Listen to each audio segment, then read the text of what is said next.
Sir, നമ്മളിപ്പോൾ സംസാരിച്ചിട്ടുണ്ടായിരുന്നു diary products, അതോടൊപ്പം തന്നെ മറ്റ് പ്രധാനപ്പെട്ട സെക്ടേഴ്സ്. അതിൽ നമ്മൾ ഇന്നലെ ഒന്ന് മെൻഷൻ ചെയ്തിട്ടുണ്ടായിരുന്നു, എക്സ്പെഷ്യലി ടെക്സ്റ്റൈൽസ് സെഗ്മെന്റിലേക്ക് വരികയാണെന്നുണ്ടെങ്കിൽ ഗോകുൽദാസ് എക്സ്പോർട്ട്, KPR മില്ല്, അതോടൊപ്പം തന്നെ മറ്റ് പ്രധാനപ്പെട്ട ഓഹരികളിൽ കേരള കമ്പനി അടക്കം കിറ്റക്സ് അടക്കം വലിയൊരു മുന്നേറ്റം രേഖപ്പെടുത്തിയിട്ടുണ്ടായിരുന്നു. ഇന്നും കിറ്റക്സിന്റെ ഓഹരികളിലേക്ക് വരികയാണെന്നുണ്ടെങ്കിൽ ഒരു മുന്നേറ്റമുണ്ട്, 4%. ഒരു കേരള കമ്പനി കൂടി ബെനിഫിഷ്യറി ആകുന്ന ഒരു തലത്തിലേക്ക് പോവുകയാണ് കാര്യങ്ങൾ. ഈ ഒരു ടെക്സ്റ്റൈൽസ് ഇൻഡസ്ട്രി ഈ ഇത്തരത്തിലുള്ള ഫ്രീ ട്രേഡ് എഗ്രിമെന്റിലേക്ക് വരുന്ന സമയത്ത് മുന്നോട്ട് എത്രമാത്രം ഒരു സാധ്യതയാണ് ഉള്ളതെന്ന് നമ്മൾ കഴിഞ്ഞ ദിവസം എക്സ്പ്ലെയിൻ ചെയ്തിട്ടുണ്ടായിരുന്നു. ഇതിൽ ബെനിഫിഷ്യറി ആകുന്ന കമ്പനികളുടെ ഒരു വാച്ച് ലിസ്റ്റ് ക്രിയേറ്റ് ചെയ്യുകയാണെന്നുണ്ടെങ്കിൽ അതിൽ ടോപ്പായിട്ട് സാർ വയ്ക്കുന്ന ഒരു സ്റ്റോക്ക് ഏതായിരിക്കും?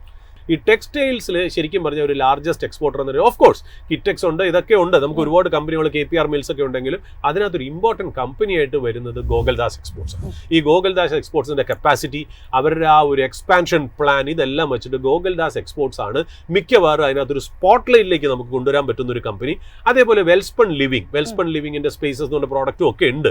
ആ വെൽസ്പൺ ലിവിങ് ഇപ്പോൾ ഉദ്ദേശത്തിന് നമ്മളിപ്പോൾ ഉദാഹരണം നമ്മൾ നോക്കുകയാണെങ്കിൽ ഇന്നലെ തന്നെ NSEയിൽ ഹയർ വോളിയം നടന്ന സ്റ്റോക്കുകളിൽ ഈ പറഞ്ഞ പോലെ ഗോകുൽദാസ് എക്സ്പോർട്സും വെൽസ്പൺ ലിവിങ്ങും ഉണ്ട്.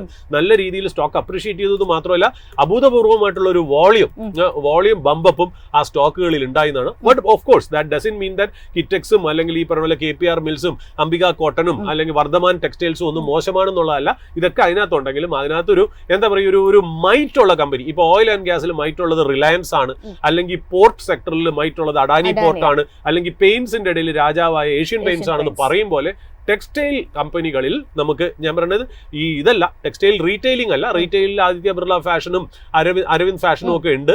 അതല്ല നമ്മൾ ഉദ്ദേശിച്ചത്. ഈ മാനുഫാക്ചറിംഗ് എന്നുള്ള രീതിയിലേക്ക് വരുമ്പോൾ ഈ പറയുന്ന പോലെ ഗോകുൽദാസ് എക്സ്പോർട്സിനാണ് ഇമ്പോർട്ടന്റ്. ബട്ട് വളരെ അണ്ടർ റേറ്റഡ് സെക്ടറാണ്. ഇന്ന് തന്നെ പേപ്പറിൽ വന്നൊരു ന്യൂസ് ഉണ്ട്.